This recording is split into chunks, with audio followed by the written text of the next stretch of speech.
Ok. On se dit bonjour et tout? Ouais, tu vas voir. Attends. Ok, c'est parti.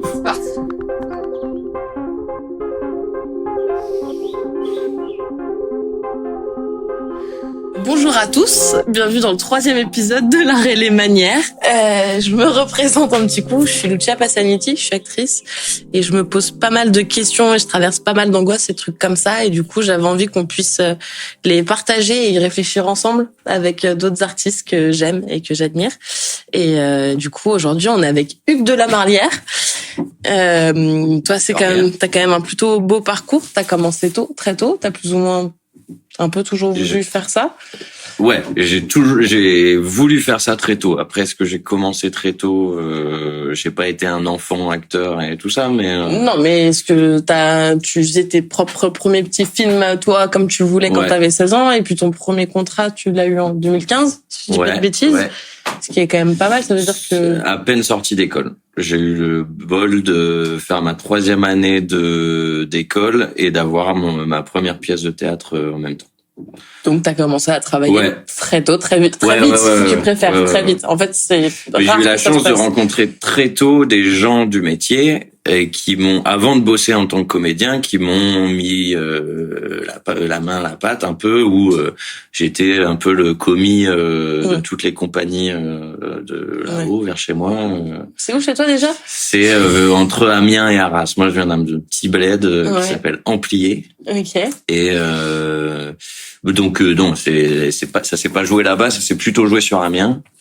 Et où j'avais j'avais 2-3 compagnies qui m'ont donné accès au backstage, quoi, où j'étais avec eux pour décharger les camions, faire de l'affichage, du tractage, des trucs comme ça sur mes week-ends, mes vacances. Okay. Donc en fait, j'ai commencé tôt à rencontrer le milieu du théâtre et ensuite j'ai bossé 21.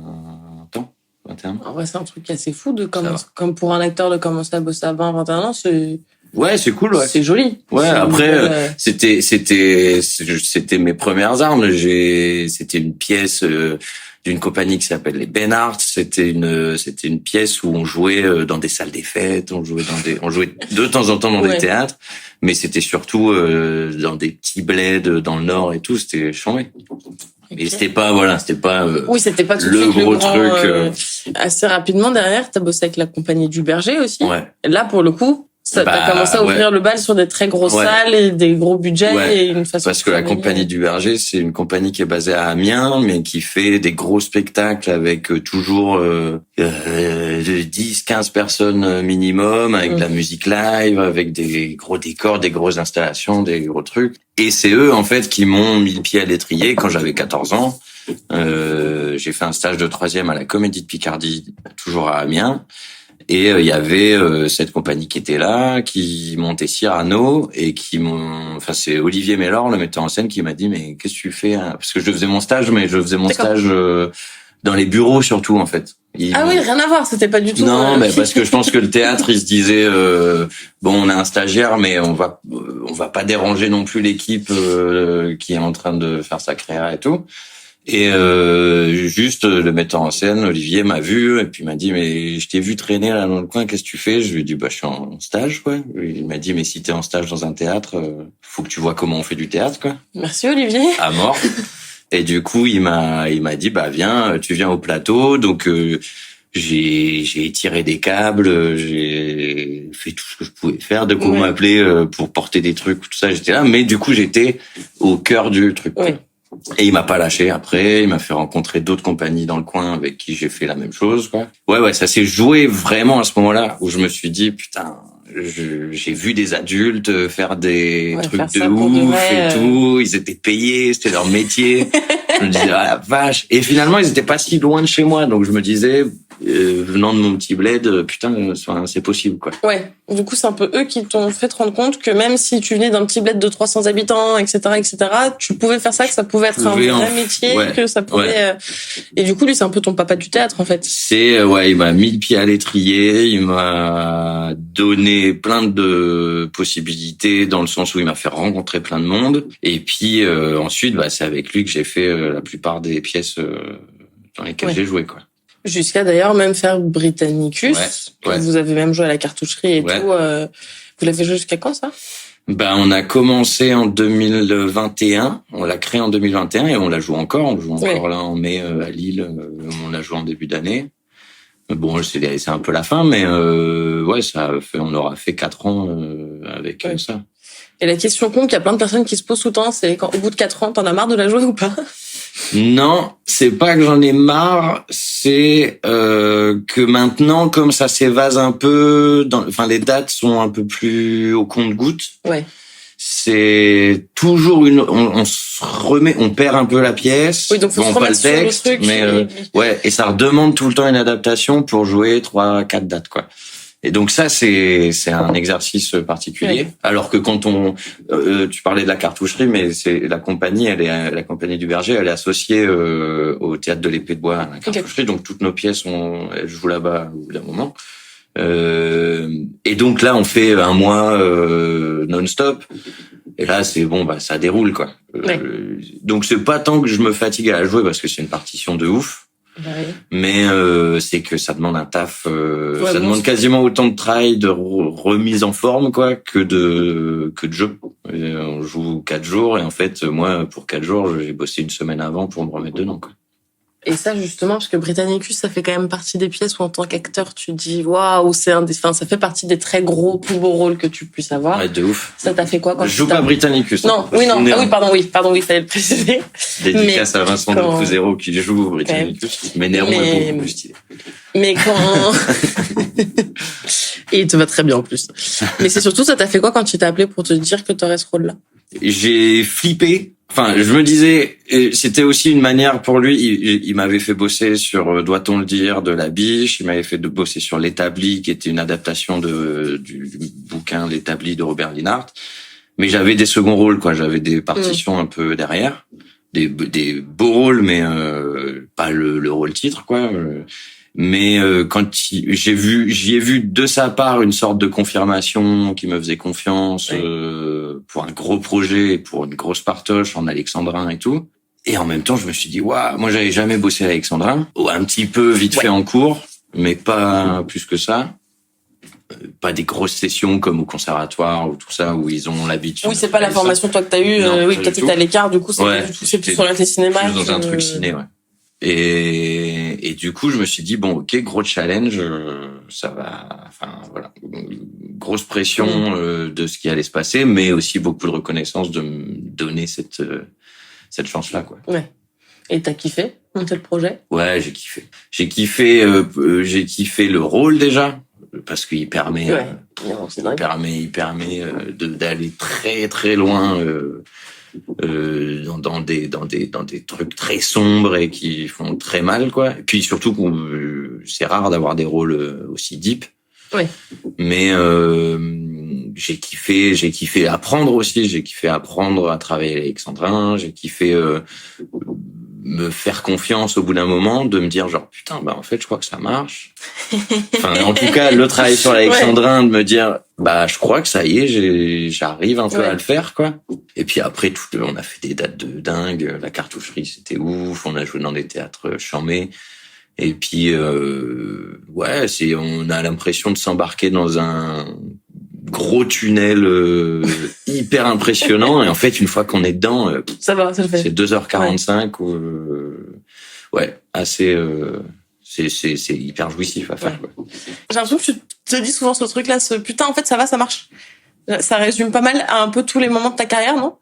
Ouais, mais parce que sûrement, je sais pas à quel point c'est lié au fait que j'ai pas eu le diplôme ou la formation qui dit genre ouais mec, attends, si t'es passé par un conservatoire national ou une école nationale ou tout ça, bon, tu fais partie de la clique.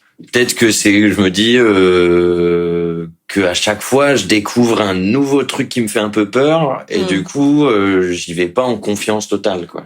Tu dis souvent aussi, parfois tu ramènes au fait que tu sois le petit gars du Nord, le petit gars du machin et tout. À fond. Toi, en termes de légitimité, tu te la trouves, c'est un truc, est-ce que là tu commences enfin en grandissant? Non. Non, toujours pas. T'arrives pas à te sentir légitime? Non. Parfois si, mais le côté petit gars du Nord qui vient pas du truc du sérail et tout ça, ça me quitte pas quoi. Et pourtant on est beaucoup en fait à venir de la province et à pas venir du théâtre, que nos familles fassent pas ça du tout. Il y a quand même c'est loin d'être marginal dans le métier. Mais je sais pas, ça crée j'ai l'impression de devoir faire un truc que je sais pas faire. Alors que tu le fais très bien depuis longtemps. Ouais, mais que je fais depuis longtemps en tout cas. Mais je sais pas si je le fais Moi, très je te bien. dis que tu le fais bien. Mais... non, mais ouais, je sais pas. Est-ce que c'est parce que aussi on a été, enfin en tout cas, je parle pour moi. Est-ce que j'ai été éduqué dans le truc de les diplômes, le bac, il fallait toujours un peu prouver les choses avec l'idée d'avoir des diplômes, de faire des études, de faire tout ça qui venait valider un peu tes compétences. Oui, et puis la partie vraiment académique de la chose est validée par entre l'éducation. Moi, mes parents, ils m'ont toujours dit à un moment quand j'ai commencé à travailler et que j'avais encore l'âge de passer les concours nationaux, parce que là ça y est, j'ai plus l'âge. Enfin, je crois. Tu le vis comment ça? En vrai, j'y pense là parce que je te le dis, mais je m'en fous. Ok, très bien. Mais mes parents, même là-dedans, même dans le théâtre, qui était un milieu qu'ils connaissaient pas du tout, ils me disaient ouais, mais il faut passer les concours, il faut aller faire une grande école, tout ça. Alors que je commençais à travailler. Et moi, dans ma tête, je me disais oui, mais les gens qui vont dans les grandes écoles, ils y vont pour travailler après. Et moi, je suis déjà en train de travailler. Donc, si je perds le fil des gens qui me donnent des contrats et tout, du boulot, etc., pour m'absenter pendant 3 ans, peut-être que j'aurais perdu ça, puis que je vais sortir et j'aurais rien. Enfin, bref. Mais donc, le côté illégitime, entre guillemets, c'est peut-être dû à une éducation où on a tellement peur que ça marche pas qu'il faut des diplômes, quoi. Oui. Puis c'est à l'ancienne un peu, nos parents, c'était le diplôme. Mais parce que la société, elle a changé aussi et tout. Mais je pense qu'à un moment, le diplôme, il assurait du travail, quoi. Ouais. Et d'ailleurs, en parlant de ça, ta famille, là, aujourd'hui, elle te soutient ou pas là-dedans? Moi, ils m'ont toujours soutenu. Ils ont toujours été... Ça n'a jamais été un combat, à part de dire qu'il fallait que tu ça n'a jamais été un combat du tout. Mais parce que il y a eu plein de phases. Enfin, il y avait... moi, à l'école, c'était l'enfer total. C'était vraiment... Et pour eux aussi, je pense. Parce que du coup... c'était vraiment, j'étais pas à ma place, j'étais pas bien, j'étais malade même, je me rendais même malade physiquement, quoi. Ouais. Okay. Et du coup, quand est arrivé le théâtre au moment de mon stage de 3e, je pense qu'ils ont dû voir que j'étais habité par quelque chose de vraiment solide, quoi. Et ils ont dû se dire, ok, c'est le truc en tout cas qui le tient. Et donc là-dessus, ils m'ont toujours soutenu, ils sont toujours à fond derrière moi. Ils viennent voir les pièces, je sais pas combien de fois. Ils connaissent tous ces spectacles par Mais oui, ils viennent à Paris, dans le Nord, dans le Sud, peu importe. Ils viennent à Avignon, ils viennent un film, ils vont le voir 3 fois. Ils ont dû être fous quand t'as été pris pour le film de Campillo. Ah, pour le Campillo, c'était fou. Pour le Campillo, c'était dingue. En plus, j'étais dans le Nord. J'étais une semaine dans le Nord à ce moment-là. Et du coup, quand je l'ai appris, déjà eux, ils étaient en attente autant que moi, voire quasiment plus. Enfin non, moi j'étais en attente de ouf en vrai. Quand je l'ai su, j'étais là-bas. Donc je leur ai dit direct à eux et tout. C'était un truc de ouf. Toi, il s'est passé quoi en toi quand t'as su que tu l'avais eu ça? Comment ça s'est passé d'ailleurs? Il y a eu plusieurs tours, il y a eu plusieurs. C'est allé ultra vite. Ok. Parce que en fait, c'était entre guillemets un remplacement. C'est que le projet devait se faire avant le Covid. Il y a eu le Covid entre deux, le projet est décalé de 2 ans, et un acteur, je dirais, on s'en fout, pas besoin, ne peut plus le faire parce que c'est un gars qui marche beaucoup, qui fait beaucoup de trucs et tout. 2 projets se passent au même moment, le Campillo et autre chose, et du coup, il fait le choix de pas faire le Campillo. Donc Robin rouvre les castings. Je viens de signer avec mon agent Karine Mix, peut-être 2 semaines avant. Elle me met dessus en me disant il y a Campillo qui recherche des gars. J'y vais le samedi. C'est Robin qui me donne la réplique. Il me rappelle le soir en me disant j'aimerais bien travailler avec toi demain, donc le dimanche, en me disant une session de travail, prévois ton après-midi et tout. J'y reste peut-être 4 heures, un truc comme ça. On bosse sur une scène un peu costaud du film. Et le mercredi, j'ai l'appel de Robin, quoi. C'est un truc de fou. Ouais. Ah oui, d'accord. Qui me dit, ah oui, c'est bon, c'est parti. Vraiment, Et c'est bon, c'est parti pour, là, on était genre mi-juillet, et je commençais à tourner, fin août, quoi. Ah oui, ça allait à une vitesse Ouais. folle. Ah ouais, je savais pas. Et la scène du film que vous avez bossé, c'est celle de nuit, là? Celle de fin. Ouais. La danse. Ouais, c'est ça, la danse. Elle est terrible, cette Elle est séquence. terrible. Oh là là, elle est gênante. Et dans ma sensation à moi, le dimanche, je me chie dessus. Ouais. Pour moi, je sors du casting, c'est fini, c'est plié. Ouais, tu sais que c'est mort. Parce qu'on a bossé 4 heures et que Robin, c'est quelqu'un d'hyper pointilleux, hyper exigeant. Et moi, j'avais l'impression qu'il me reprenait tout le temps. Sauf qu'en fait, il me poussait. Et moi, je me disais, en fait, il veut quelque chose de moi que j'arrive pas à lui donner là aujourd'hui. C'est la chance de ma vie. Et je suis en train de passer à côté. Autant le samedi, la veille, je l'avais bien senti. Puis dans le feeling et tout avec Robin, ça s'est passé très vite, de manière très cool. Autant le dimanche soir, c'était... Ouais, là, t'étais un peu à l'aise. je me disais, mais en fait, j'ai eu l'occasion de ma vie et je suis passé à côté. Et après, en fait, non. C'est très bien. Mais ça se passe souvent comme ça, d'ailleurs. Ça se passe souvent, ce sentiment, je trouve, quand tu sors de casting ou truc comme ça, tu te dis, putain, c'est bon, j'ai chié c'était le moment, et voilà. Et là, en général, je sais pas toi, moi, ça fait un peu ça, je peux très vite partir dans des abîmes très deep en 1 seconde 30, c'est bon, je suis qu'une merde. Je remets tout en question. Voilà. Bah, le fameux truc de, en fait, je suis pas légitime, ça marche pas, à fond, ouais. Et, t'attendais quoi à la sortie de ce film? J'attendais. Alors, il y a plusieurs trucs que j'attendais. J'attendais déjà de le voir, de me dire qu'en fait tout ça c'était vrai. Parce qu'il se passe un truc bizarre, c'est que pour moi, Robin Campillo, voilà, c'était un truc de ouf de tourner avec ce mec et tout. Il est quand même. J'adore son cinéma bien avant de le rencontrer. Pour moi, il faisait partie des grands réalisateurs français et de qui j'adore le travail. Sauf qu'en fait, petit à petit, pendant le tournage, ça devient Robin. Oui, c'est plus cette figure que tu mets dessus, c'est quelqu'un avec qui tu bosses et puis ce fameux projet qui paraît être la chance de ta vie, ça devient un truc super chambé dans lequel t'es. Mais voilà, c'est ton oui, c'est super normal. Et puis on est parti à Madagascar et tout, donc c'était genre mais ça devenait on était en train de faire un truc et puis après il y a cette longue période où c'est la post-synchro, la post-prod, tout ça. Et donc puis voilà, on n'y est plus. Et là à ce moment-là, je me suis rendu compte de ce qui s'était passé. OK, ouais, t'as réalisé. Je voulais voir ce truc quoi, de me dire en fait, j'ai été dedans sans me poser de questions.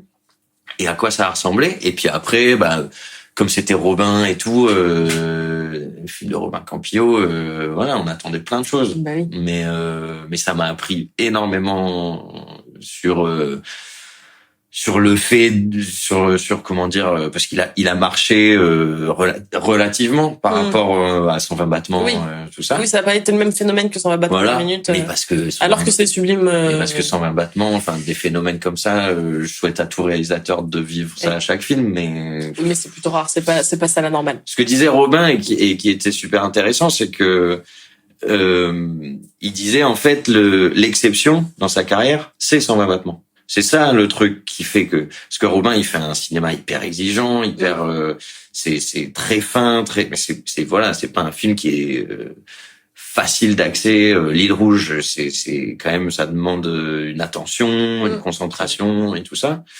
Et en fait voilà, il fallait pas s'attendre aux millions d'entrées quoi. Et puis moi un peu foufou, je me disais ça y est, c'est parti quoi. C'est go, le cinéma va m'ouvrir toutes ses portes et tout ça. Tu t'es pris la petite douche qu'on se prend tous en fait, où t'as l'impression que t'es arrivé en fait on n'est jamais arrivé dans ce métier. Il y a un peu un truc comme ça où tu travailles, tu te dis c'est bon, ça va sortir, je vais y arriver. C'est parti. Et en fait tu fais Après il y a 2 trucs là-dessus, c'est que moi je me dis à la fois il peut y avoir ce côté un peu déception, mais en même temps si cette déception là elle arrive après un film comme celui-ci, c'est que déjà t'as step up. C'est que avant le projet, rien que de le faire. Moi, si on m'avait dit ça fait 50 000 entrées, et puis je m'en fous. Moi, je fais un film de Robin Campillo. Je travaille avec ce mec, j'apprends de lui. Je vais bouffer du cinéma à fond et tout. C'est tout. Moi, je signais d'entrée. Et une fois qu'on a fait ça, on en veut plus. Du coup, derrière, on considère comme déceptif quelque chose qui l'est pas du tout. C'est déjà une chance de ouf de faire du cinéma et tout. Mais c'est que voilà, faut remettre un peu en perspective les moments de déception. Mais surtout qu'en réalité, t'as une carrière qui est franchement plutôt très très très très chouette et qui annonce de belles choses, qu'on sache ou pas ce qui va se passer. Et oui, mais si. Et là, du coup, t'as fait La Vallée des Fous. Xavier Beauvois. Rebelote, quoi. Ouais. Tu vois, genre. Non, mais c'est fou parce que ce qui s'est quand même passé, c'est que après l'Île Rouge, je passe plein de castings et tout, j'ai rien. Mais rien. Rien. Heureusement, j'ai le théâtre à côté et tout ça, et c'est chambé. Et à un moment, il y a Xavier Beauvois qui m'appelle pour me donner un rôle. Sans casting, sans rien. Ce qui est le rêve d'à peu près tous les acteurs. Ouais, mais, tu vois, avec Pierre Richard, Jean-Paul Roux, machin. Comme ça. Je me dis, mais c'est quand même n'importe quoi. Je galère, je passe des castings pour des trucs qui sont... j'ai passé des castings pour des trucs qui sont bien moins, à mon sens et dans ma sensibilité, qui me correspondent beaucoup moins à mes envies de cinéma et tout que un film avec Xavier Beauvois. Tout le monde me dit non. Et un gars comme Xavier m'appelle et il me dit go. C'est particulier quand même comme sensation de chaud-froid et tout. Puis j'étais à un moment en plus dans ma vie où je cherchais un appart et tout. C'était un peu la merde, quoi. Et cette nouvelle-là, ça relance, ça remet une pièce là-dedans. Et là, depuis que le film est sorti, tu te sens comment? Et rebelote encore, ça va être l'expression du podcast. Mais non, mais c'est sorti, quoi. Ouais, et du coup maintenant c'est fait, c'est bon, faut passer à la suite. Et ça c'est trop bizarre. Ouais. Il y a encore le tournage avec ce réalisateur qui m'a ouvert les portes, mais j'avais l'impression de tourner un court-métrage étudiant avec lui, quoi. Il me disait mais Hugues, vas-y, fonce, amuse-toi, puis ce qui est cool dans ces économies-là et tout, c'est que on compte pas les prises. Oui, tu travailles vraiment, t'as le temps. Le temps de travailler une scène, de la tenter dans tous les sens et tout. Et en plus, Xavier qui veut qu'on improvise, qui veut qu'on tente des trucs, qui est capable de remettre son scénario en question en 2 secondes. Si jamais il y a quelque chose qu'il trouve intéressant, c'est pas parce que lui, il avait écrit quelque chose que ça doit être comme ça, quoi. Et donc, énorme, donc tournage énorme, et puis après les tournées d'avant-première, et tout ça, c'est... Et puis un mercredi, ce film sort, et ciao. Et voilà, et c'est fait. Et toi, t'es juste là en train de te dire, ok, là, apparemment, il y a peut-être des gens, plus ou moins, qui vont en salle, mais moi... Ouais. Puis ça t'appartient plus en plus. Non, c'est fini, quoi. Vraiment, fini. Déjà, t'es une petite pièce dans cette machine. Pour Xavier, j'imagine même pas. Mais ouais, t'as plus rien à faire, quoi. Et là, toi, financièrement parlant, parce que t'as quand même fait 2 films, dont un qui est au cinéma en ce moment. Ça fait longtemps que tu travailles, ça fait 7 ans que t'es intermittent du spectacle. Financièrement, en ce moment, ça va comment? Mon moi pas raisonné, je te dirais que c'est la merde ultime. Ouais. Mais non, c'est pas la merde ultime en fait. Non. Mais c'est juste que moi j'ai de la chance parce que je suis intermittent, j'ai de la chance parce que je fais du théâtre, j'ai de la chance parce que il y a pas trop de risques que je perde mon statut, même si j'en fais pas un truc énorme, mais on va dire que j'ai de l'argent qui tombe à la fin du mois et je paye mon loyer et voilà. Après, il y a des moments où c'est chaud, quoi. Il t'arrive, tu vois, un mot. Moi, il y a pendant, je sais pas. Et en fait, c'est la première fois de ma vie, si on parle des finances, où je me dis, purée, là, là, je suis à un moment où genre j'ai plus rien de côté. Ouais, donc si t'es dans la merde, t'es dans la merde. Voilà. Si jamais il m'arrive un truc qui est impactant. Après, encore une fois, je suis soutenu. Enfin, je veux dire. J'ai une phrase d'un pote, Benoît André, qui je l'appelle, c'est mon vieux de théâtre. Je l'ai rencontré, j'avais 16 ans, j'allais faire de la régie à Avignon avec la compagnie Les Gosses.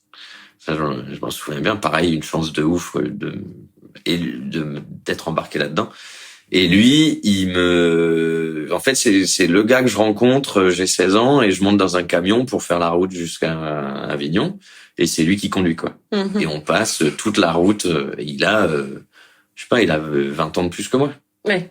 Et j'ai pas envie de dire de conneries. Est-ce qu'il a 20 ans de plus que moi? Si, tu vérifieras, si c'est pas le cas, on coupera. Si, il a 20 ans de plus que moi. Et si, c'est bon. Putain, le pauvre. Et bisous, Ben. Bisous, love à mort. Mais et lui, en fait, rencontre dingo. Et oui. Et je disais ça parce que un jour, il m'a dit une phrase et que je garde tout le temps en tête. Il m'a dit, ouais, c'est bon, on coule pas du béton en plein été. En faisant référence aux gens qui font les routes et tout, machin. Et en fait, souvent, quand je me dis genre, ouais, c'est chaud et tout, je me dis, ouais, mais c'est chaud parce que tu fais du théâtre et du ciné, mec. Ça va. Oui. Il y a des gens qui sont dans la même situation financière que moi, mais qui sont à l'usine. Et qui ont pas les pics d'adrénaline que j'ai, et les rencontres que je fais, et surtout l'espoir que ça avance. Des gens qui c'est super dur aujourd'hui de se défaire un peu de notre, de nos prédispositions, sociales et tout ça. Et du coup, moi, je me dis, bah, en vrai, si c'est la merde aujourd'hui, il y a des chances que demain, ça soit plus, quoi. En faisant ce que j'aime. Ouais. Et ça, c'est quand même bon. Ça, c'est une belle perspective d'avenir. Disons que si je passe toute ma vie comme ça va. Ok. T'as rempli le contrat. C'est chaud parce qu'il y a des moments de descente d'organes, quoi. Ouais. Mais quand c'est cool, c'est vraiment cool. Ouais, et puis surtout, même si j'en chie parce que je fais ce que j'aime. Ouais. Ça va, quoi. Est-ce qu'il y a quand même des fois où t'as envie d'abandonner? Non. Jamais. Non. Jamais tu t'es dit. Mais moi, j'ai été piqué. T'as des périodes d'angoisse liées à ce métier et où tu te dis, putain, pourquoi j'ai choisi ça? J'ai des périodes d'angoisse par rapport à ce métier, mais j'ai pas de période où je me dis pourquoi j'ai choisi ça. D'accord. C'est quoi tes angoisses par rapport à ce métier? Ben en fait, c'est le côté il y a quoi après, quoi. Là par exemple, je suis sur une pièce, j'ai encore Britannicus, La Vallée des Fous est sorti. Mais j'ai pas en ciné, j'ai pas de trucs qui sont, j'ai des projets mais qui vont se faire plutôt l'année prochaine, fin 2025 même. Ouais, oui donc tu vois, c'est à long terme. Mais c'est des angoisses de quand est-ce qu'on va me redire oui, quoi. Quand est-ce qu'on va revouloir de moi? De toute façon, on est dans une position où on dépend tellement du désir. Enfin voilà, tout le monde le répète tout le temps, mais on est voilà à la place d'attendre le désir des autres, quoi. Et tu te rassures pas quand même en te disant, ça va, j'ai quand même déjà fait 2 films, même si je sais que c'est un métier difficile, même si je sais que je sais pas quand est-ce que ça va arriver, je sais quand même que je commence à exister. T'existes, t'es pas personne. Alors ça. Je me dis pas ça parce que en fait j'ai l'impression de m'être dit ça et quand j'ai eu l'île Rouge et quand j'ai eu La Vallée des Fous, de me dire ouais, à partir de maintenant je vais exister dans le paysage. Mais en fait non, et on est tellement que pour moi c'est énormissime de faire un Campillo et un Beauvoir, mais en fait finalement des jeunes comédiens et comédiennes qui font des projets, il y en a plein. Et donc pour moi, c'est énorme, mais en fait, dans le paysage du ciné, de l'audiovisuel et dans tout ça, je suis une aiguille dans une botte de foin. Et donc, je me suis pas dit ça, mais par contre, je me parle à mon moi de 14 ans, tu vois. Je me dis, oublie pas que c'est pas pour faire mon Calimero et tout ça, mais je me dis, oublie pas que c'était vraiment pas joué d'avance. Et que putain t'as fait ça, quoi. Et donc c'est pas que ça me rassure, en fait je me rassure pas sur le futur, mais je me rassure sur ce qui a déjà été fait. Et pareil pour les pièces de théâtre et tout, j'ai vécu des Avignons de folie, j'ai joué à la cartoucherie plusieurs fois, où je me dis c'était dur de s'imaginer vivre de ce métier. Ça fait un moment que je vis de ce métier. Ouais. J'ai eu des beaux projets. Donc, voilà, je me rassure comme ça, mais pas forcément pour le futur. Si ça devait s'arrêter là, si tu devais plus jamais travailler, tu serais quand même, genre, tu regardes ce qui s'est passé, tu te dis, ouais, c'est quand même, c'était chouette. Alors, je serais content de ce que j'ai fait, mais je me dirais, putain, les boules, parce que le truc, c'est que j'ai rêvé très grand, très tôt. Et ça, c'est trop bizarre. Je me suis beaucoup posé cette question de me dire comment, en venant d'un village de 300 habitants dans le Nord, j'ai eu ces ambitions-là. Parce que vraiment personne dans ma famille ne touchait ni de près ou de loin, même à l'art, quoi. Ouais. Personne encore moins en vivait. Et de me dire, je vais faire ça, je vais en vivre, mais si je suis très honnête, genre à 14, 15, 16 ans, moi, l'objectif, c'était les Césars, être un grand acteur du cinéma. Oui, tout de suite, dès que t'as été piqué, tu t'es dit, ok, je vais... Tout de suite, tu vois, le truc le plus haut possible, quoi. Alors que, putain, enfin, c'était déjà rien que d'en vivre et tout, ça aurait pu être un objectif raisonnable, on va dire.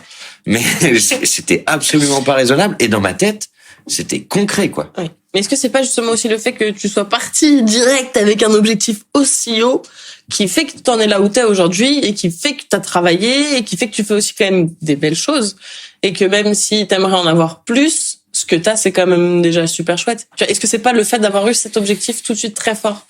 Si, peut-être. Mais c'est toujours multifactoriel, quoi. Mon ambition. Je pense que moi, je sais que, on va dire, les compagnies quand j'avais 14-15 ans qui m'ont vu débarquer, elles, à l'époque et même encore maintenant, de temps en temps, quand je reparle un peu du passé avec certaines personnes, elles me disent que, je puais l'ambition et la détermination et la motivation, et eux, ça leur a fait bizarre. Et je pense que c'est pour ça qui m'ont dit mais viens en fait. Enfin oui, parce que c'était tellement là. Viens faire des trucs, on sait pas trop ce qu'on peut te donner, mais si t'as, en fait, je voulais absolument rester avec eux, quoi. Je voulais apprendre, donc je pense que ça a motivé des gens à me faire confiance. Ouais. Mais je m'en rendais absolument pas compte. Moi, j'étais dans un truc.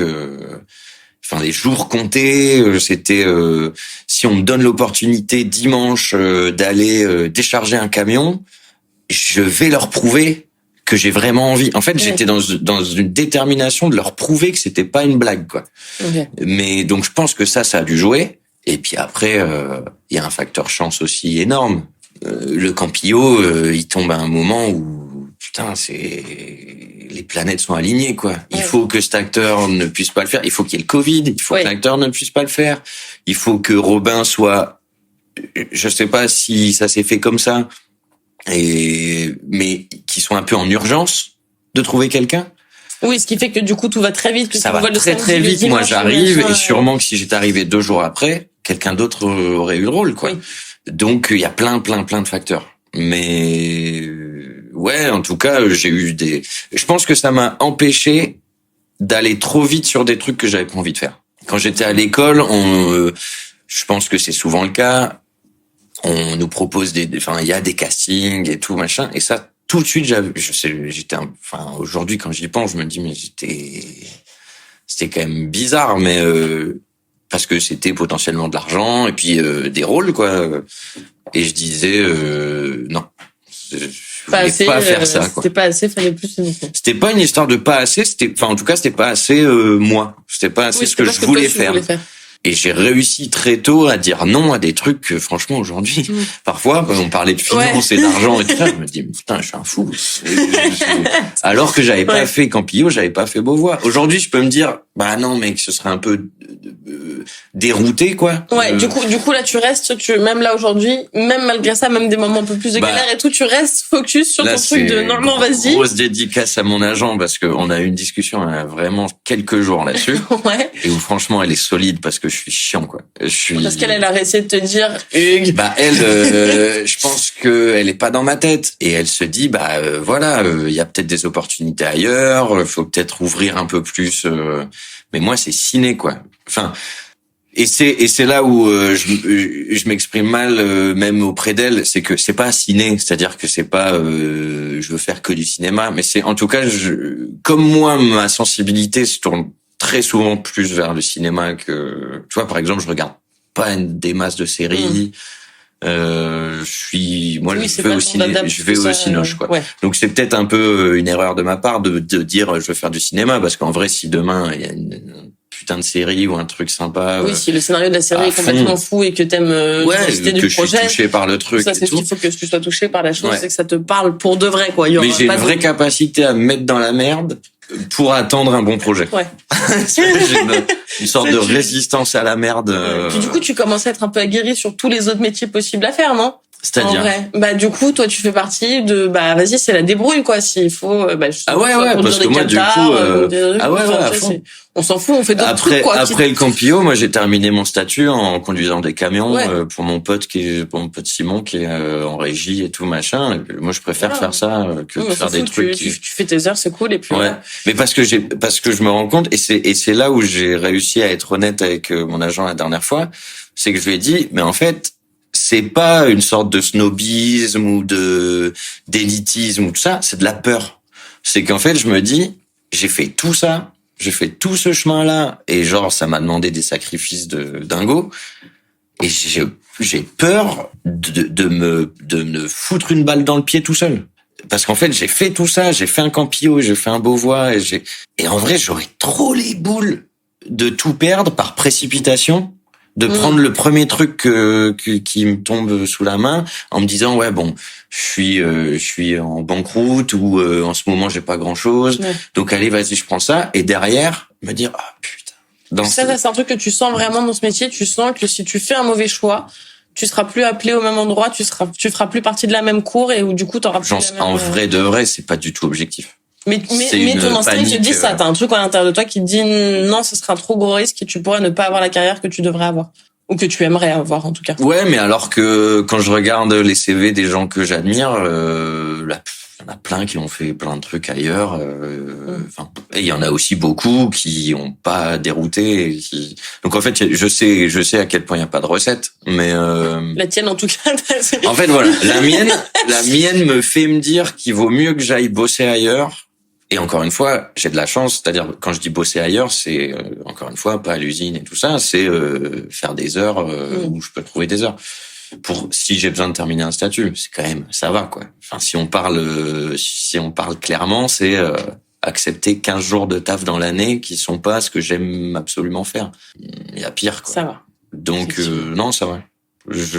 Donc non, enfin je sais pas, d'autres pourraient dire que c'est de l'exigence ou je sais rien. Moi c'est une peur de me retrouver à devoir me rendre compte dans 5 ans, dans 6 ans que putain si j'avais été plus patient.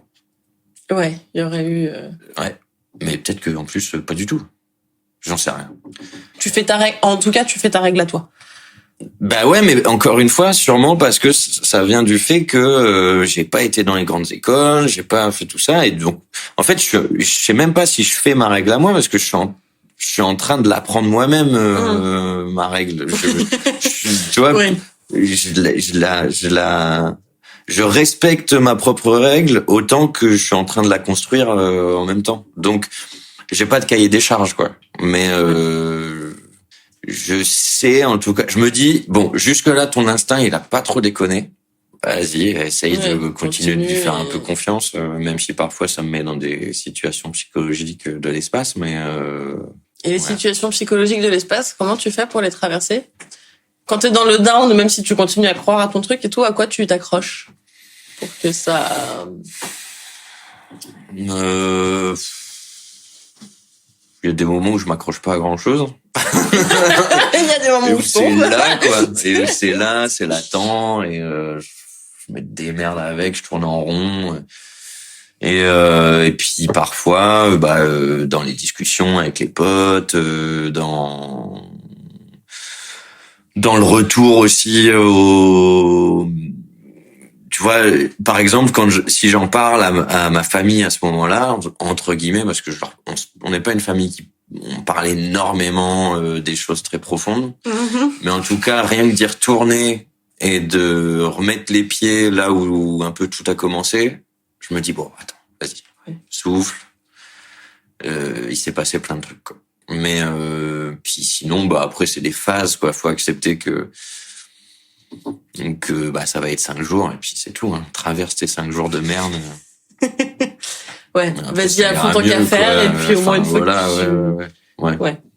Je vois des potes, quoi. Je fais du sport, j'essaye de pas trop me laisser aller, et puis, je tiens la barre, je vois où on va, je me dis, bon, je sais pas trop ce qui va se passer, mais bon, je tiens la barre. Et puis après, la tempête passe, et puis...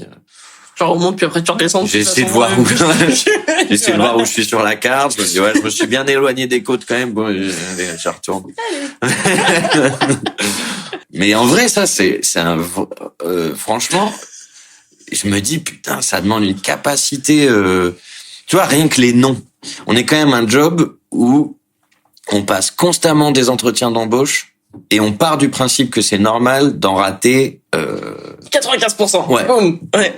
Et on doit accepter l'idée que un nom, ou 10, ou 15, c'est pas grave. Ça, c'est quand même, ça demande du souffle, quoi. Ouais, mais je trouve qu'une fois que c'est intégré, ça permet une capacité aussi à relativiser et à souffler complètement différent, à prendre les choses de façon très très différente. Ça, c'est sûr. Et en même temps, je trouve que ça fait des va-et-vient aussi, parce que t'as des périodes dans ta vie où les noms, tu les prends en mode, ouais, vas-y, c'est pas grave, de toute façon, il y aura autre chose, il y a mieux qui m'attend.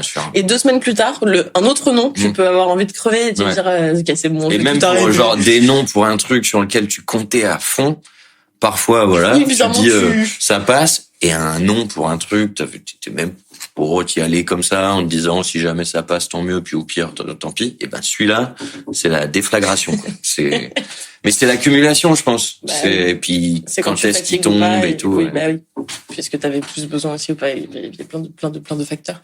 Si tu devais donner un conseil à quelqu'un, là, qui veut se lancer là-dedans, parce que je dis des jeunes à chaque fois, mais c'est pas des jeunes, là, jeunes au sens jeune dans ce métier, parce que ça peut être à tout âge, ce serait quoi?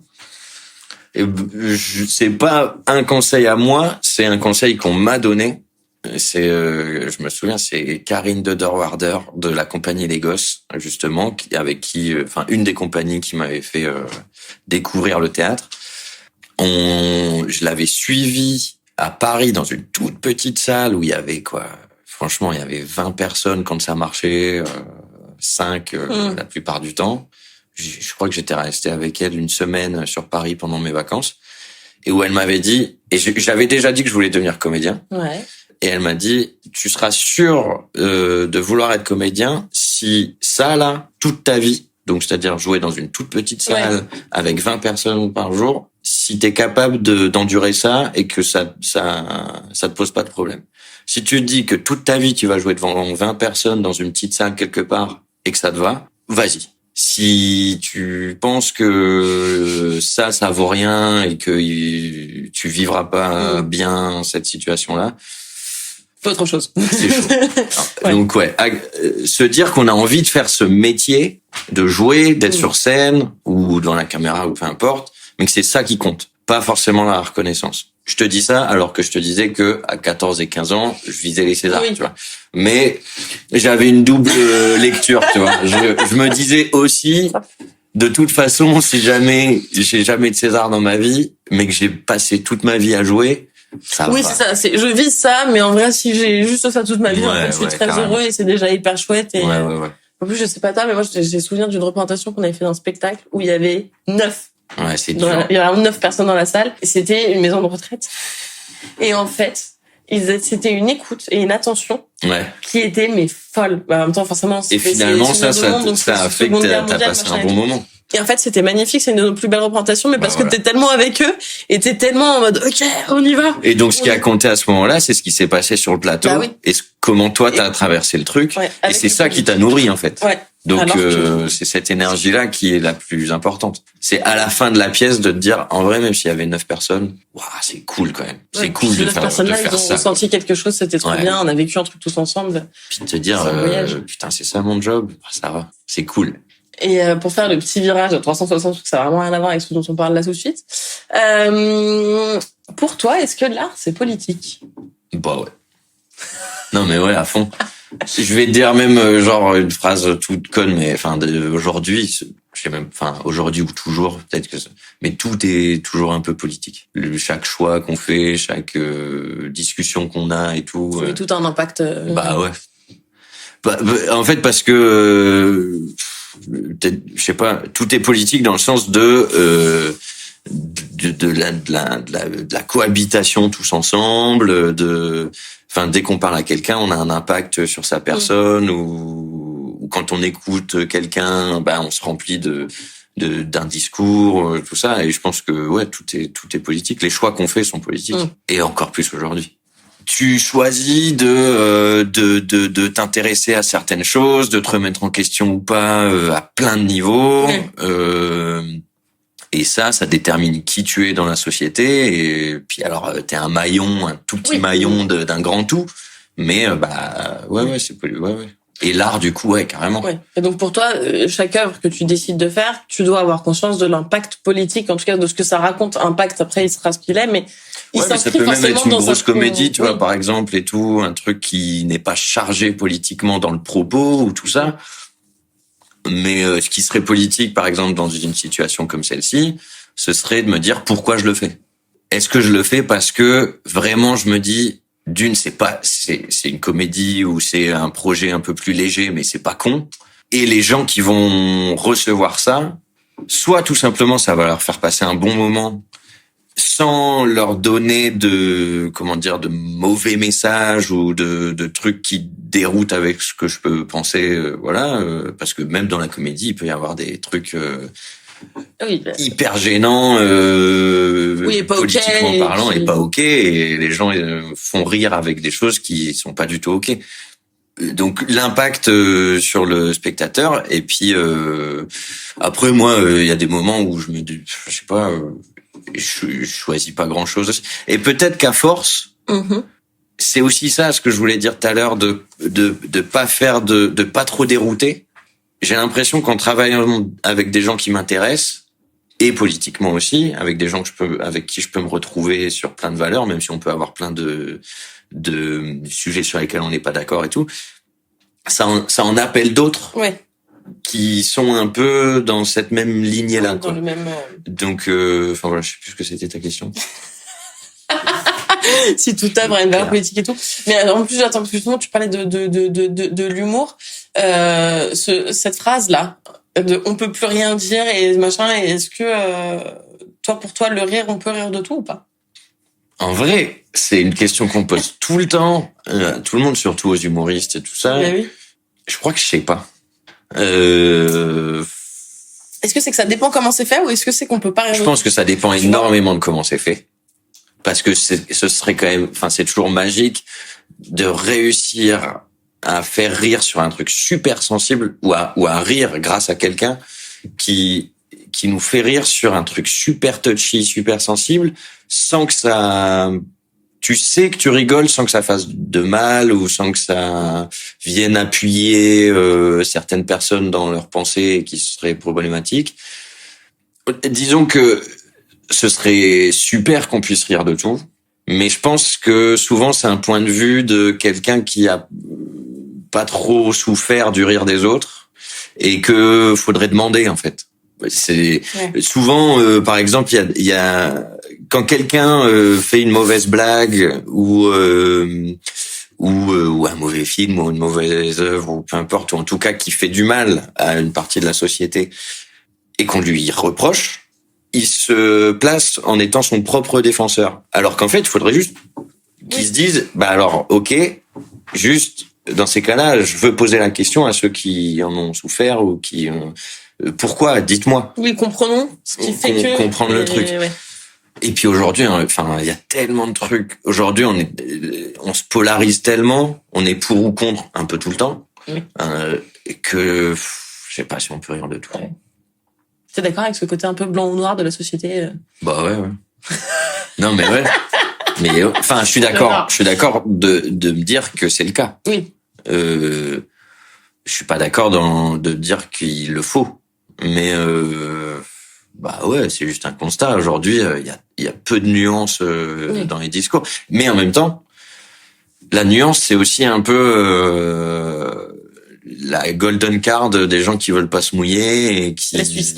Ouais, carrément. Tu vois, c'est genre mais soyons nuancés dans nos propos. Aujourd'hui, il y a tellement de sujets sur lesquels à la base, en disant qu'on avait des propos nuancés, en fait, on fait pire que tout. C'est-à-dire qu'on propose pas un vrai point de vue, on se positionne jamais. Je vais dire, enfin, pour moi, ça me paraît un peu lâche. Ouais. Par exemple, en politique, ce fameux truc du centre, tout ça, déjà, il n'existe pas. J'ai jamais vu quelqu'un du centre dire, en fait, moi, j'écoute tout le monde. Oui. C'est pas vrai. Et c'est un peu lâche, en fait. Parce que du coup, c'est toujours aller piocher à droite ou à gauche pour donner à entendre ce que les gens ont bien envie d'entendre. À un moment précis, ça tombe bien pile à ce moment-là et c'est...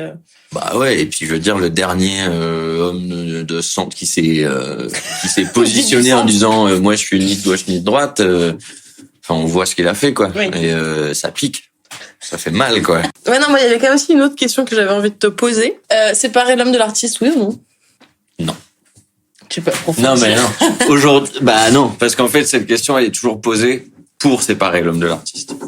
Enfin, tu sais, en soi, séparer l'homme de l'artiste de quelqu'un qui a rien fait de mal, oui. Oui, non, mais dans le cas où... Et voilà. Non, mais tu vois, est-ce que pour toi, par exemple, j'accuse le film de Polanski? Ouais. Ça, tu vois, comment Bah non, quoi. Bah non. Ben non, mais parce qu'en fait, c'est pas, à chaque fois qu'on se pose cette question-là, c'est genre comme s'il y avait, déjà comme si, c'était deux cerveaux différents, et c'est pas deux cerveaux différents.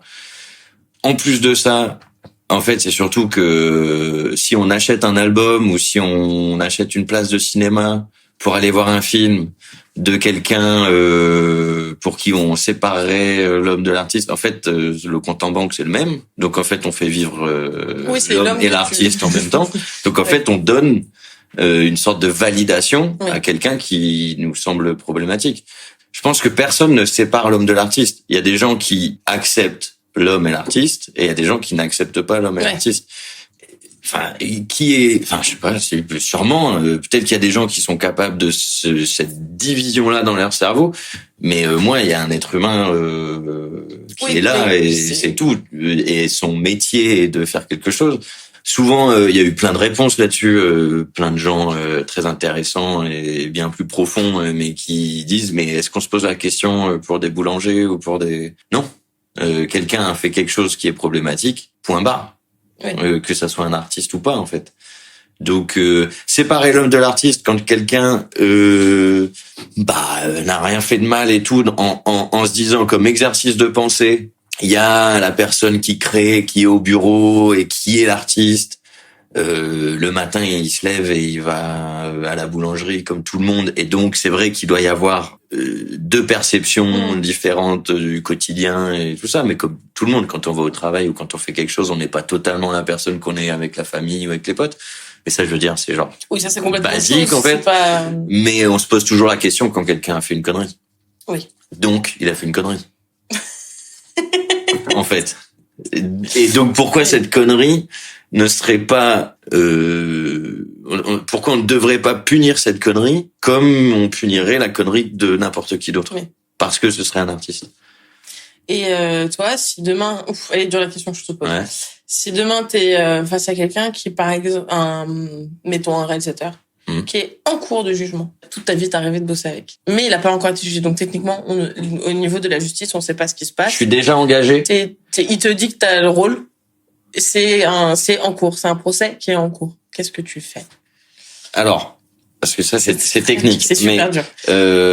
Quand il m'appelle pour me dire que j'ai le projet, je suis en conscience. Genre, si je m'engage dedans, je m'engage en ayant conscience que il est en cours de, ou alors tu t'es déjà engagé et t'apprends que. Bah non, parce que ça, c'est différent. Ouais, mais alors les deux, je sais pas.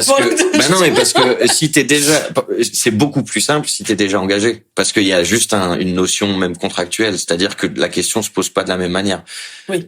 Tu savais pas. Tu pars sur un projet. Et pendant le truc, alors que t'as signé tes contrats, t'as tout, machin, il y a un peu une part de toi qui dit, de toute façon, il faut que je termine ce job, même genre, juridiquement parlant, je sais pas comment ça se passe, si je veux partir du truc. Je peux pas juste claquer la porte. Ou alors si, sûrement, quand on est des gens qui sont hyper influents dans le métier et tout, il doit y avoir moyen, mais bon, j'en suis pas là. Si je fais l'exercice de penser à ça aujourd'hui,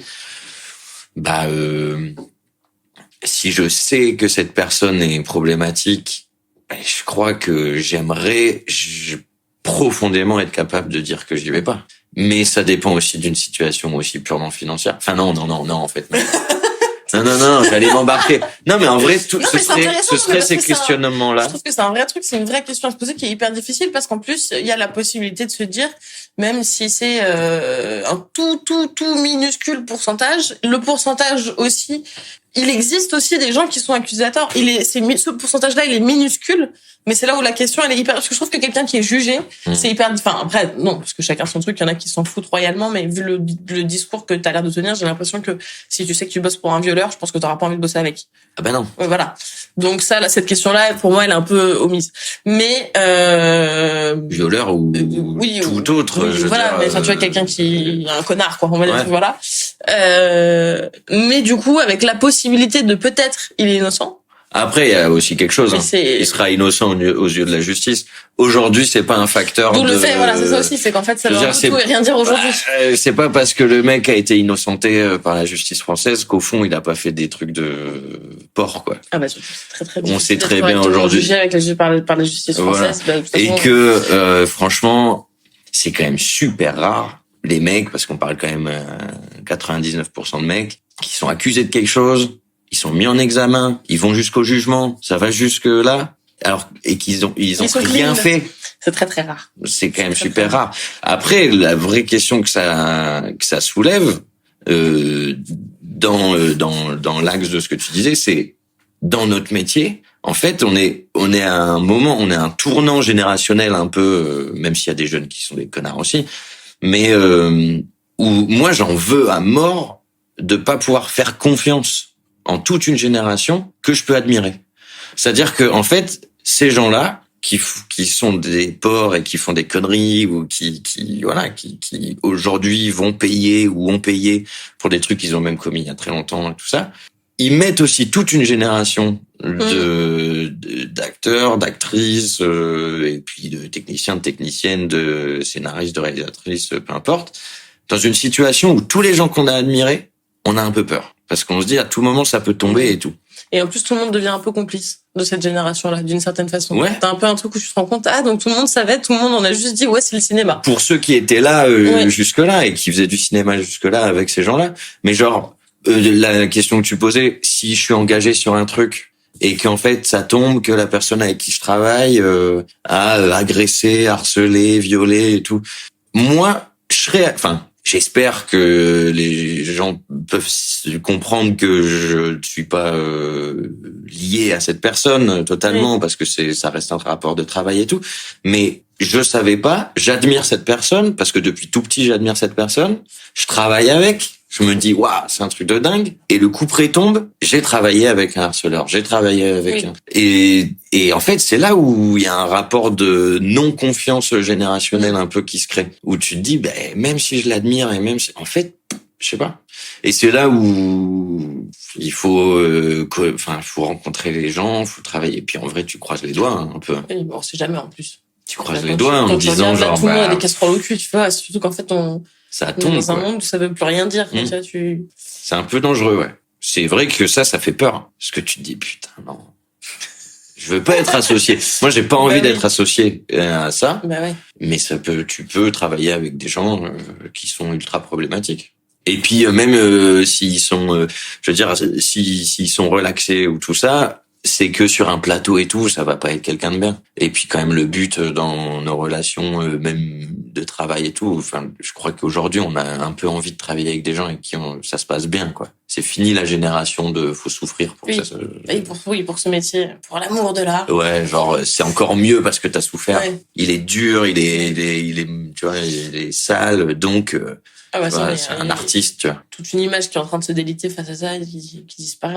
On a changé un peu ce truc. Il y en a qui essayent encore, mais plus personne n'a envie de tenir face à ça n'a aucun sens. Enfin, pas la nouvelle génération. Il y a encore des productions qui donnent de l'argent à des mecs qui sont problématiques. Bien sûr, mais c'est là où on a un tournant générationnel. J'ai l'impression que les nouvelles générations travaillent plus comme ça. On sait pas. Il y a que l'avenir. On sait pas. Il y a aussi des jeunes qui sont problématiques. Non, ça oui, bien sûr, mais là c'était plus généralement sur la façon de tenir un plateau, etc. On est plus aguerri, on est plus au courant qu'en fait on n'est pas censé souffrir Et puis c'est pas censé se passer comme ça. Il y a moins cette légende-là autour de. C'est ça. Alors qu'avant, ça faisait partie de la chose. Le metteur en scène, le réalisateur. C'était même valorisant. Bah oui. Justement, si t'étais dur, si les gens avaient peur de toi, t'étais respecté. Le respect était associé à la peur. Alors que tu peux la mener dans l'autoritarisme à la place de l'autorité. Est-ce que t'as un dernier mot à dire, un dernier truc? Non, je sais pas, essayer de vivre une vie heureuse et entourée de personnes cool. Comme ça, si ça se passe pas trop bien, vous aurez toujours des bons potes autour de vous. Peu de choses près. Parfait. Merci beaucoup. Et merci tout le monde. Bisous. À la semaine prochaine.